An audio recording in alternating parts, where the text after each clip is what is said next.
All right, folks, good evening. It's another Thursday in the life of the world. You know, it was just the other day we celebrated January 1st.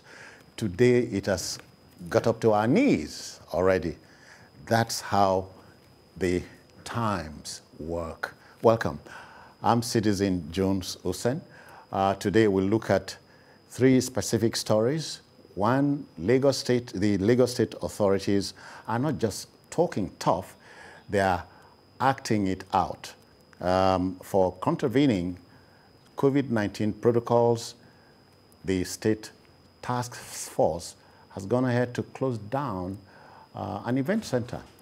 Again, we'll tell you this, opening of schools has become a debate in this country.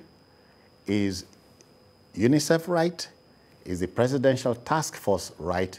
We'll broach that. And then, of course, bandits in this country are not just becoming more audacious, they are dictating the pace. We'll take you to Zamfara State for all that. But before then, let's meet and greet the team made up of Babajide Kolade Otitoju. BK is shorter, you know. Yeah. Yeah, that's welcome. I greet you. Thank you so much for having me. Yeah, and Lekon Shote, you made it. Yes, I did. Yeah. Why not? In spite of COVID-19. Yes. By the way, Jide, Lekon was in isolation 8 days. Yes, Did you know about that? Yes. So you can tell us. It's a COVID-19 survival. Yes, yeah. So that was not make-believe. No, it's real. I was in the isolation center at Yaba. Wow. That's the IDH for 8 days. Happy survival. Thank you very much. So okay, then. You can imagine when people like him hear such silly remarks like, oh, this is fake, this is scam, it does not exist. Yeah. Having gone through that trauma, the pain, the agony, to listen to people say it does not exist, you can imagine how painful it is. Jide, but you know the flip side of the coin is you will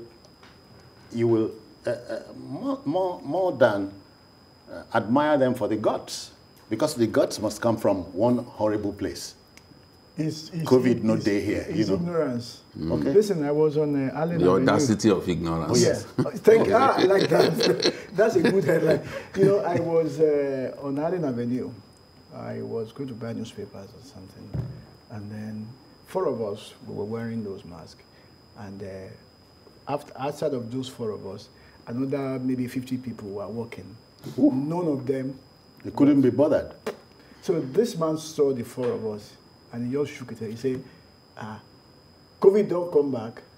I shook my head. I said, I pray that you don't ever see COVID. All right, then. The team is ready. I hope you are.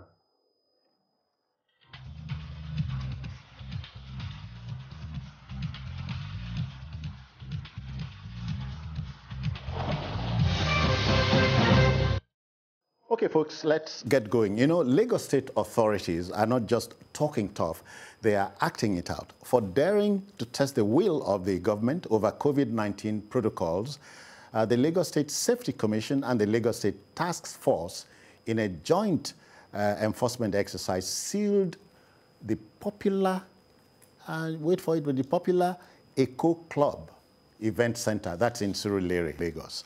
And according to the senior special assistant to the governor on new media, Gawat Jibril, the center was sealed for holding a packed funeral party in total disregard of COVID-19 protocols. But the COVID-19 figures are mounting, we can tell you, Jide. They're mounting, and that's why a lot of us are worried. You know, I saw the pictures that were taken in the course of that funeral party. Man, it's like, you know, before the Lagos, the National Stadium, before it was remodeled, you know, in those days, the way football matches. Oh, yeah. The way fans used to storm the stadium. It was when we had Nigeria 99 that they remodeled it and reduced the sitting area. In the past, you just sit on those slabs, you know. But when you were to host the World Cup, they then created seats, and those seats were marked. You can't just the 5th stadium, that's Onikon. No, I'm talking about the national stadium, Surulere. Okay, 1999, yeah. Yes, where we used to host those big Challenge Cup games in those days. Bendel Insurance versus Rangers, 3-0. And your WNBC. Yes, RICC Shooting Stars, those big games were played there in that stadium. Surulere, yeah. When the National League was introduced in Nigeria, Raka Rovers of Kano was the first team to win it. Those games were played in Lagos. The big clubs played one another, and Raka Rovers became the first Nigerian club to win the league. Lekon, he talks football, but he doesn't play it too. But I like the spirit. How can I play with this big belly of mine? How can I play? If I was trim like him, you want me to collapse on it?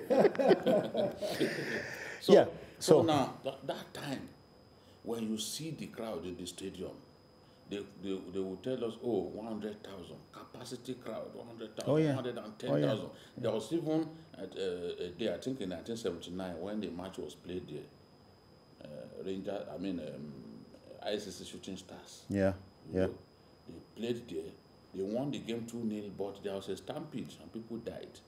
So my mind just went back to those days before those seats were created, because when the seats were created, the capacity now shrunk to 30,000. Yeah. Because everyone will have his seat. At seat. that time, you held on to anything that you found. The stadium was you just reminded me of 1972 when we made to go to the World Cup. You know who stopped us? Ghana Black Stars. Owusu finished us there. And you remember Odie? Yes. He headed a goal in... Nigeria scored Nigeria. That's 1978 World Cup. You got it. The game against Tunisia. You see, when you talked about 1972, my mind went straight to one of the greatest games of the Nigerian Challenge Cup between Mighty Jets of Jos and the Bendel Insurance. Victor Odua was captain of Bendel Insurance. Okay. They played it twice.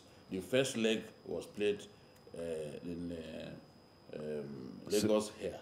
Okay. Yes. They then went to play the replay on October 21, 1972. History is very unkind to an old man. We had Sebastian Broderick. Okay. Was a member of that Bendel Insurance team. But Victor Odua was their captain. You know, Victor Odua had white hair in those days. And Bendel Insurance won that replay 3-2. You know? So once you talk about 1972, I remember that great game. But the truth is, no, don't begrudge him. we are talking about the crowd. From sport, and I think that the producer will be able to show us the photographs. If you see the footage from what we are talking about. Yes, from that arena. So that is it. Look at this. Look at this. And this is supposed to be a funeral. Yes, a funeral party. In a COVID, in the COVID season. Environment. So safety protocols had been introduced. Yeah. But look at our people. Including the gallery. The gallery. Filled to the brim. See people. Everyone with his gele. You know? We like Owambe, but there are limits to these things. There should be limits to these things. Leko, are you Ijebu? Yeah. I hear if you want to drive Ijebu people out of Nigeria, ban parties and so on. Yeah. Right, wrong? Yeah, something like that. So see, I'm there. So how do you react to this? You are reminding me of history, wasn't it? During Oladipo Diaz time. Oh, yeah, when he banned this thing. No. And they say you go come. Do you know what? They were bringing parties all the way to Ilori. From just to escape the levy. Shooter, go on, yeah. Yeah, I went to actually do research and find out the seating capacity of that place. Yeah. I had to go and read again and be sure that what I'm reading is correct. And if even with, if they observe social distance, you know, some of these hotels, they found a way of arranging such that they will say it's social distancing. There's no way you will not have at least... Look at the Sea of Gele. Yes. Yeah. These people sitting down cannot be less than... 5,000?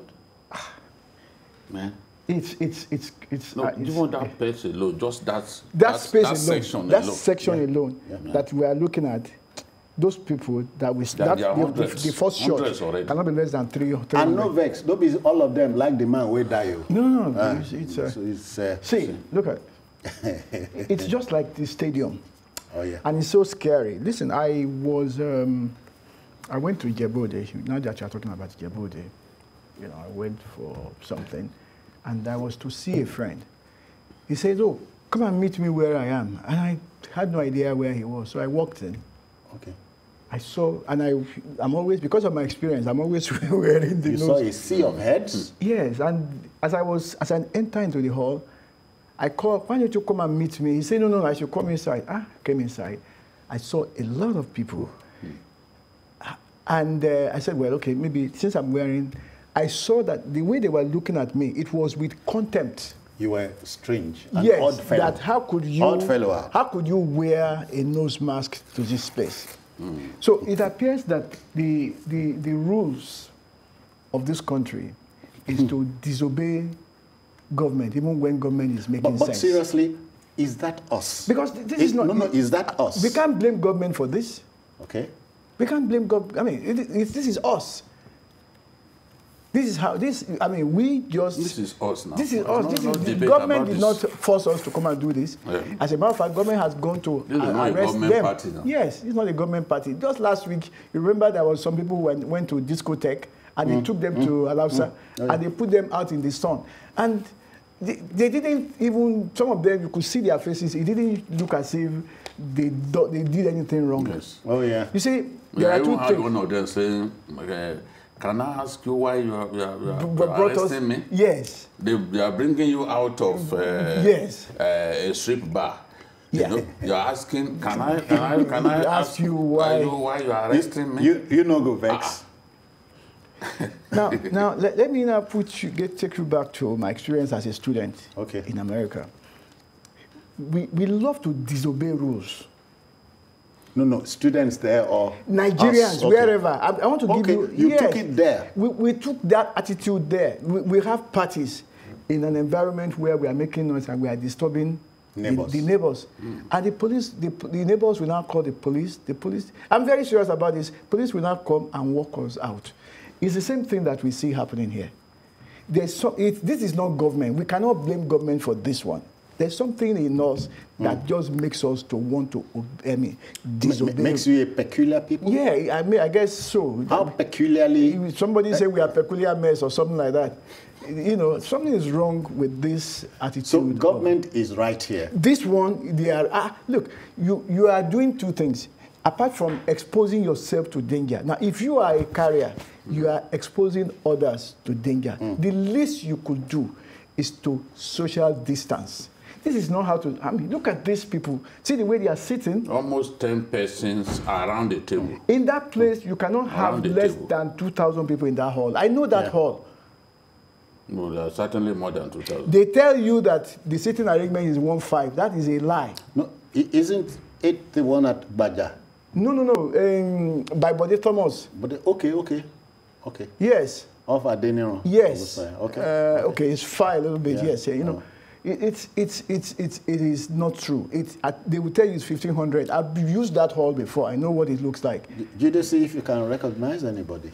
like the woman in green, where they look you. So this one, please, we cannot blame government. In fact, we should commend government for being bold to take action. And I wish they would actually prosecute some of those people. Oh, yes.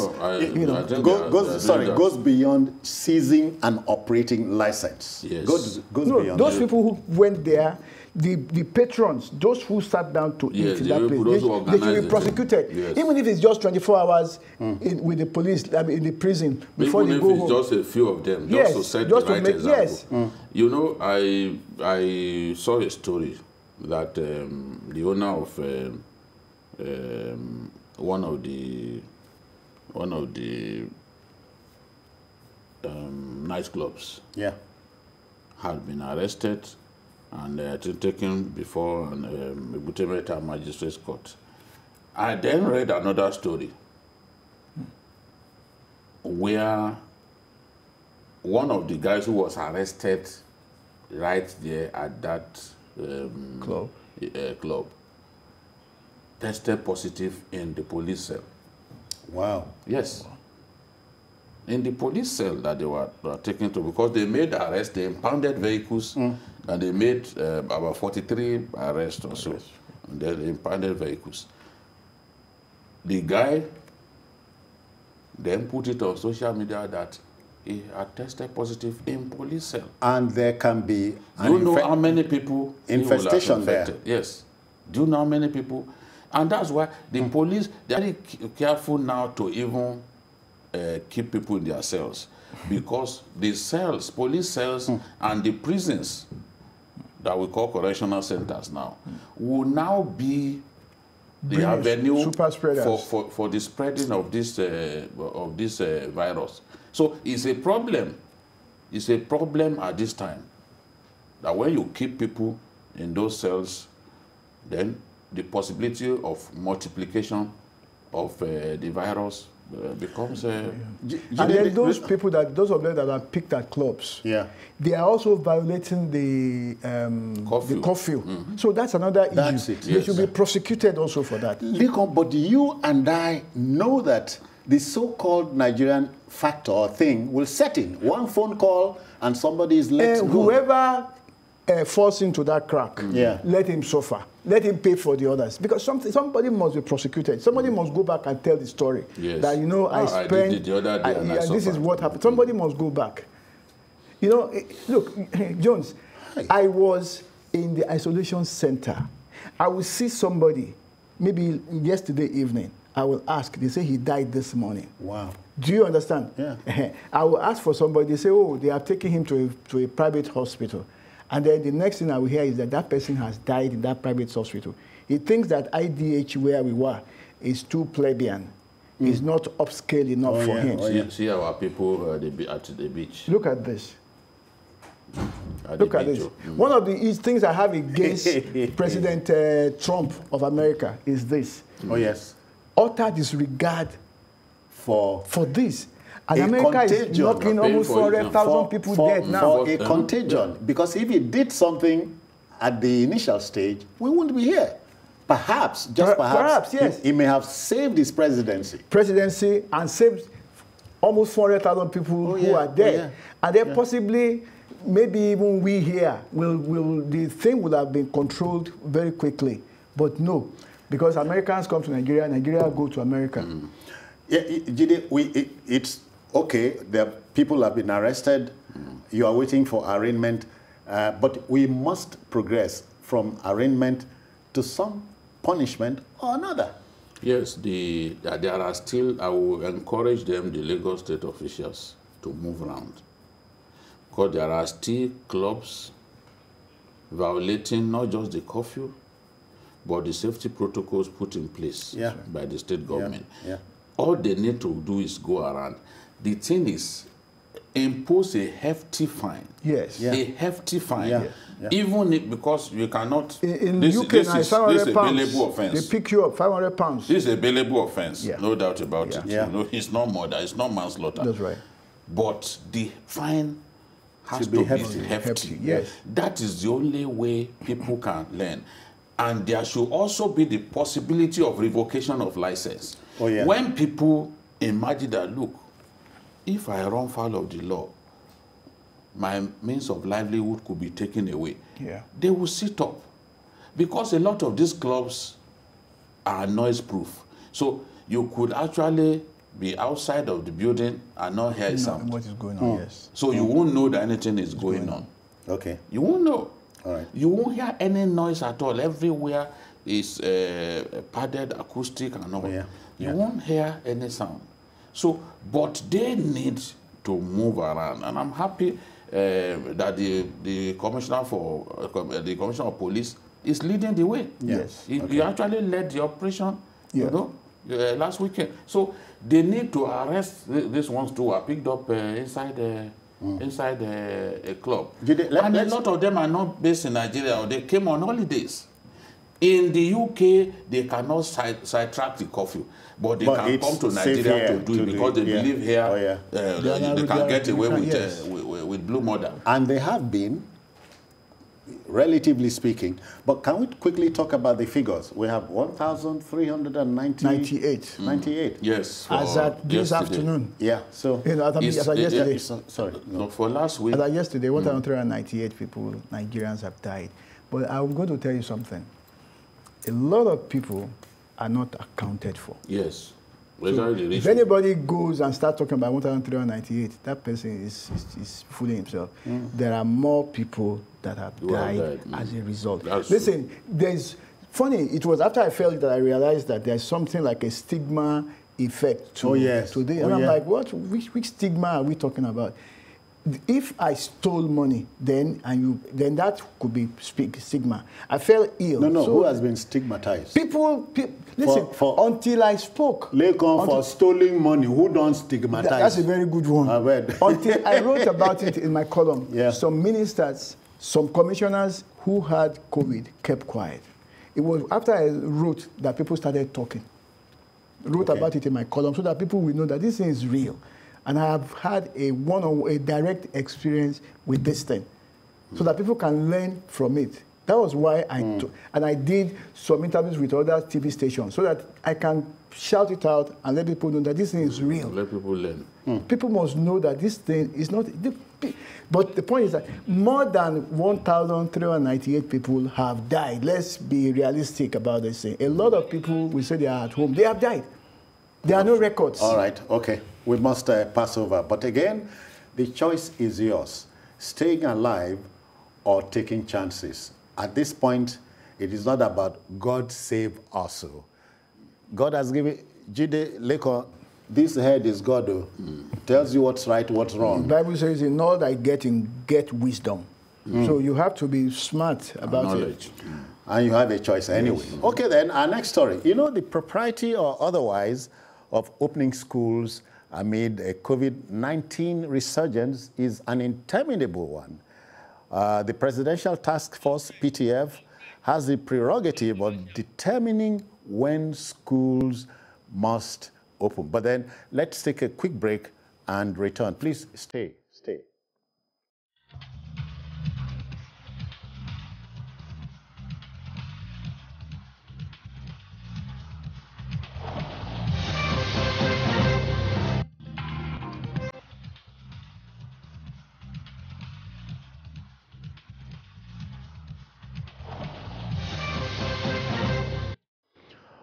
Okay, then, to our next story. You know, the propriety or otherwise of closing schools amid a COVID-19 resurgence is an interminable debate.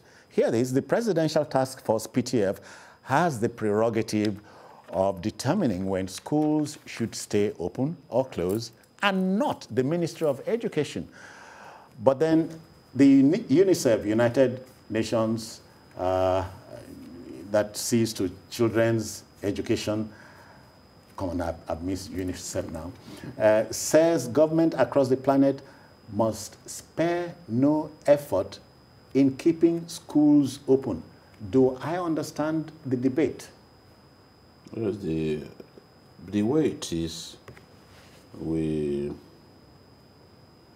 sometimes act in a way that leave doubts in the minds of people about what our next move will be.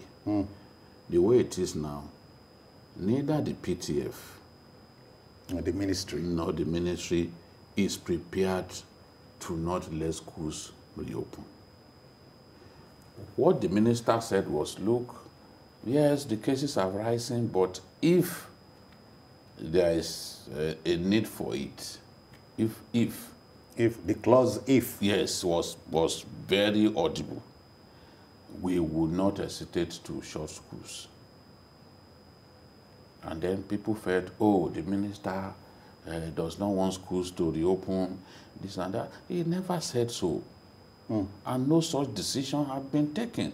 The PTF has made it clear now that it is not interested in not allowing schools to reopen on January 18. And the ministry too has met with stakeholders. That's the Federal Ministry of Education. Has met with stakeholders, and the decision reached is that schools can reopen. You know, this has all kinds of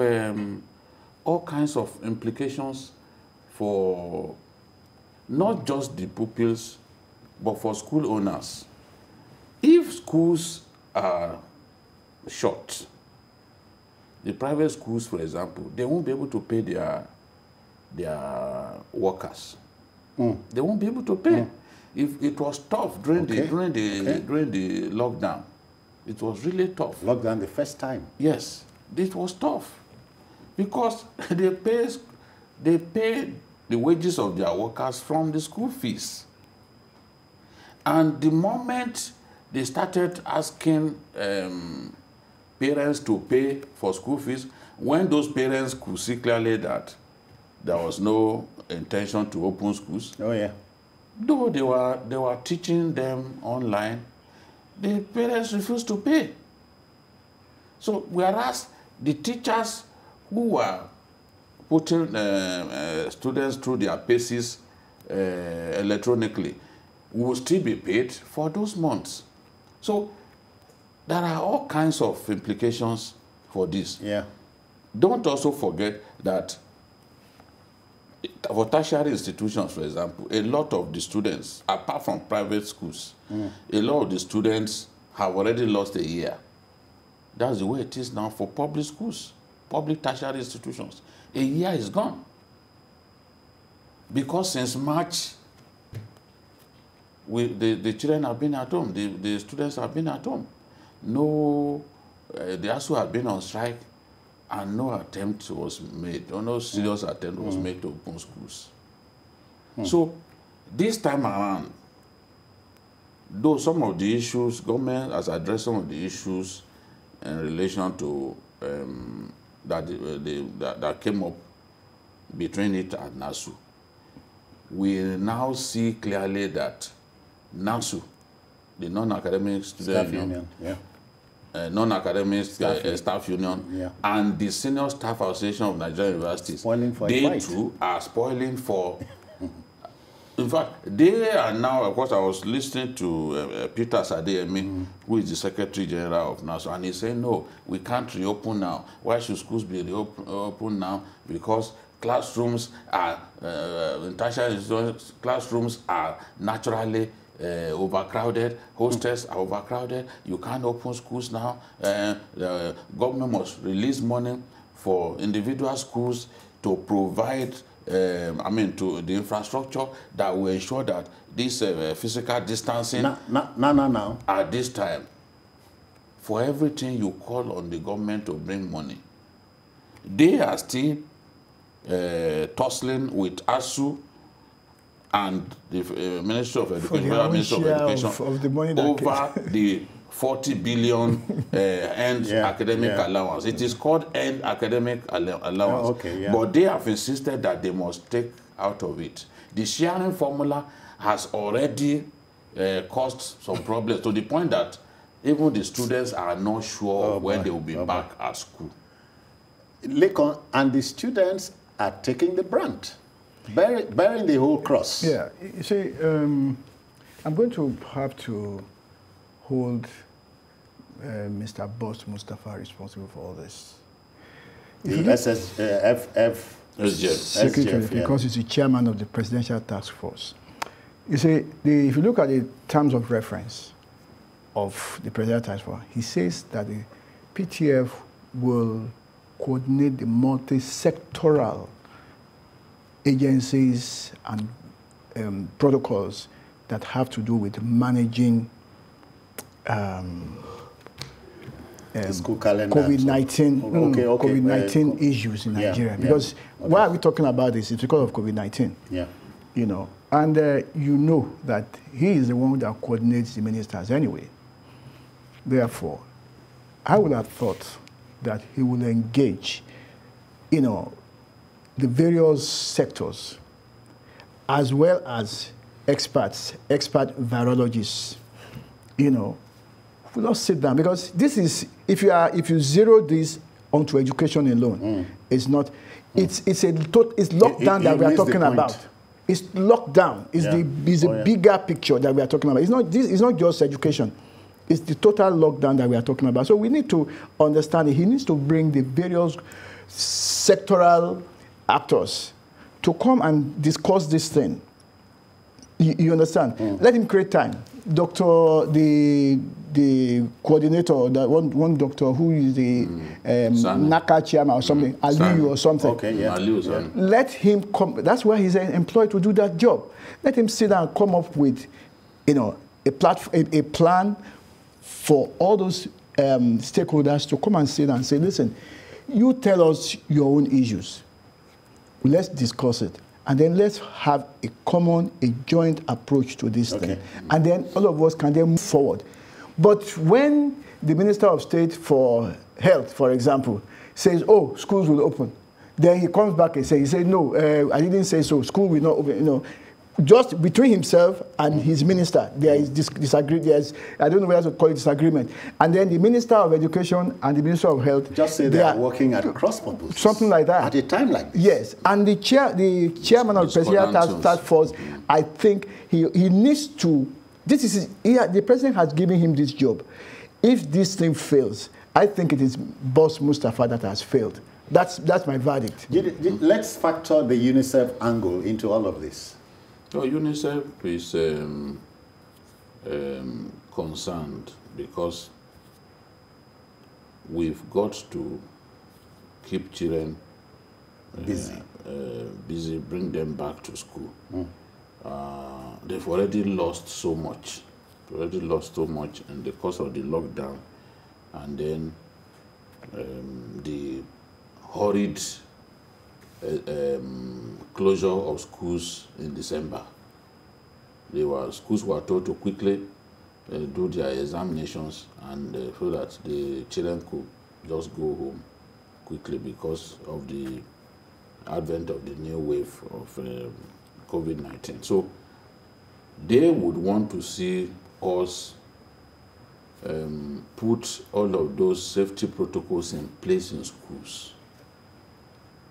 Ensure that water is running in those schools.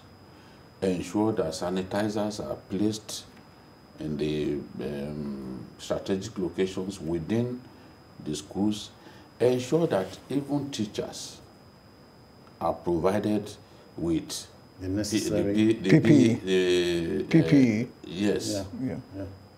Their personal protective equipment so that they can be confident that they won't get easily infected. The idea of shutting schools indefinitely is what UNICEF is against. UNICEF believes that, look, once we can provide all these safety protocols, school business can go. The school calendar will not necessarily be disrupted. That's their own concern.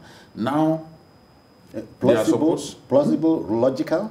Logical, not really emotional, but logical. Because you can't simply say, because we dread that. Look, my own attitude to is, this thing, everyone must take measures to protect himself. Yes, but government has an obligation to put measures in place that will help, especially these young, vulnerable mitigate an already chaotic situation. Protect themselves, because they are young, you know, and they like to play. But put those measures in place, and once they get used to abiding by those protocols, we can reduce the risk. But to simply say, everyone stay at home, that is what UNICEF is against. And I see sense in their intervention, and I can see that the minister said he was misquoted, you know, that was not what he meant. And if, unfortunately, the students are supposed to resume on January 18. Yeah. Now, PTF is not sitting today, which means that if any decision is going to be taken, then it has to be maybe in form of, maybe to be communicated to Nigeria in form of a press statement or something. But as things stand now, the PTF has not said schools cannot reopen. So hopefully they are going to But some state governments are also coming with their own curves No, now. like Lagos, for example. Lagos, because the PTF also always says that, look, they will leave some decisions to states. Yeah, okay. You know, they've always done that because some situations are peculiar. Oh, yeah. You look at a state like Yobe, for example. Okay. You know, the problems that we face in Lagos, they don't face. Right. Or they don't face at the level at the scale that we are facing here. Yeah. So population and all that. Yes. Yeah. There's high density. Even prisons. Yeah. Even prisons. Good, yeah. They don't have so many people in their prisons like Lagos. what we have here in Lagos. So the truth, Lagos has said no, nothing like resuming until further notice. That's right. So you can understand because Lagos remains the epicenter. When this new wave began, Abuja was racking up the numbers.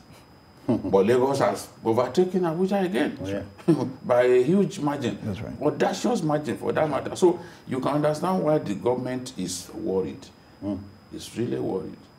Okay. So hopefully, maybe after a few weeks, the things will have normalized and then the government will take the decision in Lagos that pupils can go back to school. The only ugly thing is not taking a decision. The moment you make up your mind, go to town, you know, because these that's in the case of PTF. That's it. The decision should have been definitive enough. That's it. It should have been communicated to Nigerians. Information management is key here, you know. You must not be seen to be working at cross-purpose. Exactly. Three different key people in government saying different things. Okay, then, we leave it there. Now to our last story. You know, to say that bandits are becoming more unshrinking, or if you like, audacious, is a gross understatement. Now, hear this. Bandits who kidnapped 7 children of the factional APC chairman on Friday in Kadauri village, Maru local government area of Zamfara state, are asking for a ransom of 50 million naira for the seized children. Now, the distressed father, Alhaji Gyare Kadauri Sani, says he's helpless and hapless. He maintains that the state secretary to the state government, SSG, Alhaji Bala Bello Maru, who is a kinsman, so to speak, is not looking his way. Happily, though, our armed forces have stepped up their bombardment of bandits' hideouts in Gwari, Katsina State, and other places. Look on mixed fortunes. You win some, you lose some. You lose some. Those kids, those 340 kids that were released. Come to mind. You know, that was what came to my mind. I'm like, okay. See, something is worries my mind. You know, I know government will always deny that they paid out ransom. Why doesn't government just put this money together, properly equip the military or the security forces, spend that money, because at the end of the day, you are going to spend the money anyway, according to, in my philosophy or logic class in the university, they say not to take a decision is to take a decision. Oh, yes, yes. So take a decision, sit down, think it through, and say, okay, we are going to spend so much, and then spend it. No, more like saying no comment is a comment. You know. So why don't you just make up your mind that you want to deal with this issue? Listen, this Benin Gwari people, they have been there for a long time. It's not just today. No. It's like a settlement in that place. I think it was even November last year, the Air Force went to bombard them. In 2019, the same thing. 2017, they are there. There's so much ungoverned space in this country. I think if you read the All In, a book written on the General Petros, who was the commander of the American forces in Iraq and Afghanistan, there was something in that book that says if you need to put. I recall that Jide was saying this about 2 or 3 years ago on this program, that if you don't put boots on ground, if you flush out insurgents, and I think we were talking about Boko Haram that day, you flush them out, then the army withdraws. They come back. So you bombard them in the forests of Katsina or Zamfara or wherever, and then you go away. Then they come back and take this space. That is what is happening. Nature, they say, abhors the vacuum. So why don't you just spend that money? Because you keep spending that money to pay off bandits. Some governors have taken selfies with bandits before. And some governors have confirmed that they have paid. So why don't you put that money together and then get the proper equipment, get the men, and then are you listening to you? We are talking about bandits. Yes, yes, I know. You know, you are tongue-tied at a time like this. So what do we want? We want the bandits to be defeated. I, Babajide Kolade Otutoju, I want the bandits defeated. Exactly. We talk about banditry in our country because we are losing lives. So people don't understand why all the time we bring this issue. It's not like promoting them. It's illiteracy to think that we are promoting banditry, we are promoting Boko Haram. We are challenging the people in government to solve this problem. While you are reporting news. The day you solve the problem, nobody will go and dredge up a story that is not there and talk about it. We have other things to do. We are busy. At least we are busier than the professional propagandists. We are busy. So solve this problem. Because it is solvable. It is solvable. It is solvable. He was talking about equipment. I've seen retired soldiers talk about the fact that the army is not equipped enough. They may not be able to come out and say it publicly. You don't expect Burate to say, I need this, I need that. No. You don't expect soldiers to, on their own, come out to say, we don't have this, we don't have that. They are going to court-martial them. Even the one that said it, see what they did to him. and what they misjudged his intention. You know that in Borno State, most part of Borno State, you cannot effectively use your phone. You come out of the state capital dead, because those boys have destroyed a lot of the base stations, a lot of the masts. This is something that I experienced. I was going to Mafa. As soon as I was getting close to Mafa, I could no longer use my phone. The day I also went to Pulka, very close to Goza, I couldn't use my phone until we were back about 3 hours later. So now, what that man did was to simply, he wanted to send a message to the commander, to the chief of army staff. Yes. So he recorded the scene to say, see, we are at the place that you sent us to. We have looked at our MRAP. We've lost tires. We are good to go. We are on ground, but we are being fired at from different locations. Exactly. That's why we've not been able to advance. So his plan was, by the time he gets to the place where there's network, he will send it in. And then a soldier decided to leak that video. Ahead of... Now what people started saying, oh, he complained that he did not have weapons. There was nowhere that he said, look, I don't have the weapons to fight. Go back and watch that video. But when we want to destroy people, we frame them up, you know. So the point that I'm making is, we need the weapons. It takes a long time for the game-changing weapons to be delivered. Because weapons are not what you buy on the shelf. Jonathan once said that, and people ridiculed him. But we can see with Tucano now, that we've been on it for about 3 years. It's not delivered yet. When the Indians, the last set of Apache helicopters that were delivered to the Indians, it took 5 years. Okay. Yes. On order. Yes, when you make the order, it's the same thing. Even with aircraft, commercial aircraft. When Boeing was going to come up with the Dreamliner, all the major airlines, they placed order. And they said, okay, the thing will deliver it so time. It's not as if the thing they will have done it and waiting for people to buy. That's not how it works. It takes time.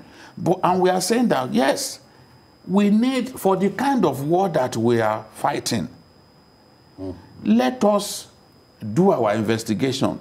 How did they do it in Sri Lanka? How did they do it in Cambodia? You use a lot of ground attack platforms, a lot of helicopters, because for that kind of battle, it's not, you know, the normal, the fixed wing aircraft, they usually fly at high altitude. And sometimes when they drop their bombs, you do not achieve accuracy. Remember what happened in Iran when in error we killed IDPs.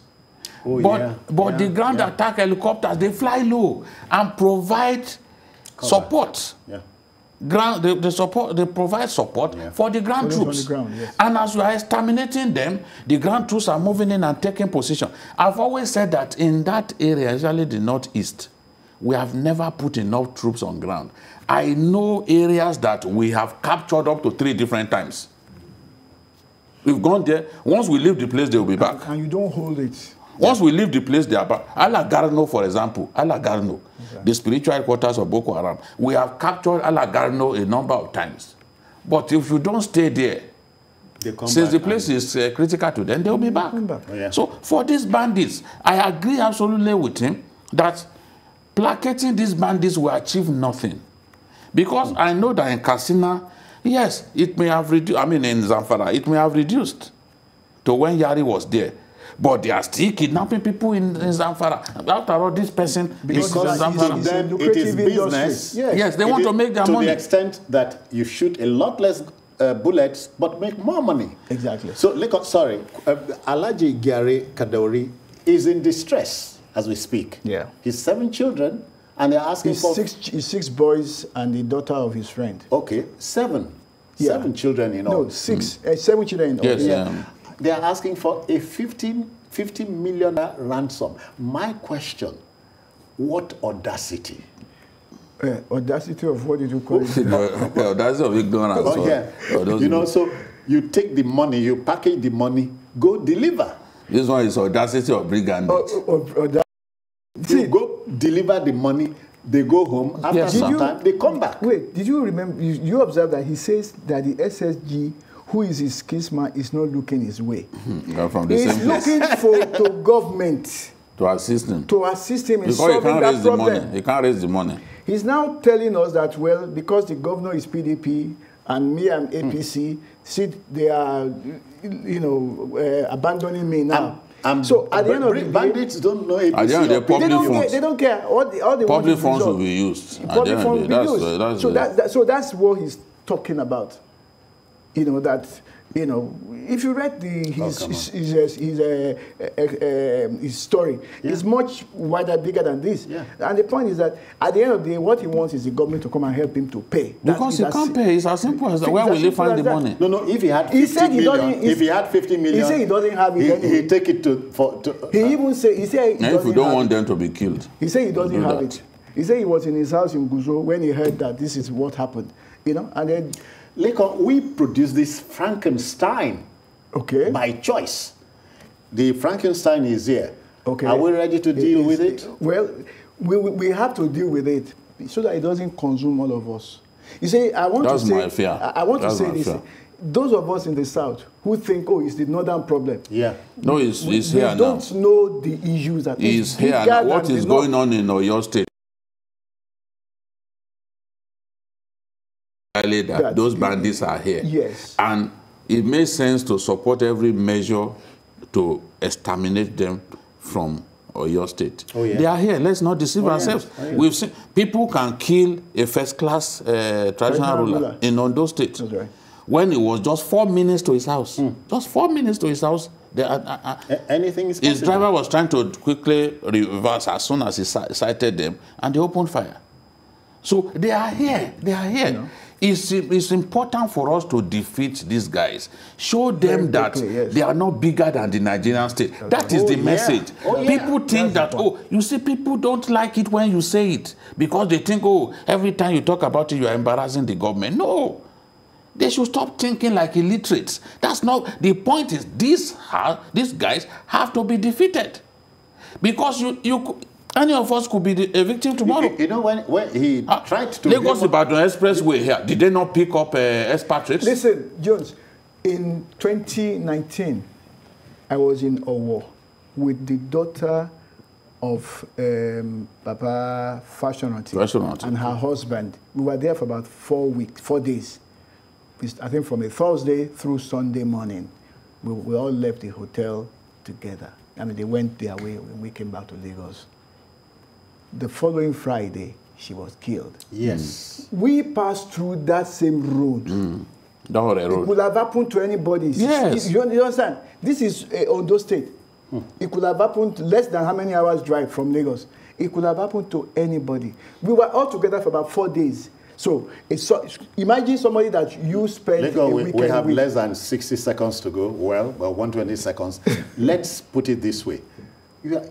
Talk to the politicians because they produce these bandits and only they can rein them in. Well, let's just quickly remind them that Section 14 of the Constitution says security is job number 1 of any government. Whether federal, whether state, or local government. So you have an obligation to protect us. There should be a state of emergency, if you like, on security matters in this country. Yes, it's the biggest problem we have now. Let's secure this country first. Every other thing will follow. So, from the president, who is the commander-in-chief, and everybody, ministers, commissioners, all the security agencies, the 17 of them, including even Federal Road Safety Commission, all of them should understand that security is job number 1. Pay attention to that. And when you yield to bandits, you are opening a floodgate. Yeah. They never learn. Even when their bosses stop banditry, their own boys, the boys that they've trained, they will go ahead kidnapping people. So that is the thing. It's a crazy cycle. Don't see the kind of money they make. There is no bribe that you can give them. That's right. They will go back to doing it. Look at those boys who are released. Less than 48 hours after they are released, they still went and picked up other people. So this is the thing. The president has said this year, the insurgency will be defeated. We are counting this. Jones, do you know that castle rustling is not paying anymore? It's better it's cheaper to kidnap and make more money. Yes. Yeah, not just kidnap your Pekino. Huge profit margin. Yeah. Look at the economics of it. All you do is so how do you then discourage them? That's all. Just you can't discourage them. The only thing you can do is to kill them. That's right. Send them, you have to get them on an errand. No, not talk to me. I'm not the. Send them. I'm not the CNC. No, we are talking to the CNC. Okay, but you represent the CNC here. Yeah, because you are the one asking us questions. Because I was going to say, if the CNC said this year, what's today's date? Today is 14. 14. Okay. We are counting. All right. We are waiting. Well, okay, we'll stop it there. Thank you, Jide, for your time. Thank you so much. TGIT. Thank God it's Thursday. Thursday, I heard me. Okay. Legon, many thanks for coming. Thanks, Jonas. Okay, we are done for the evening, and please join us tomorrow, bright and early.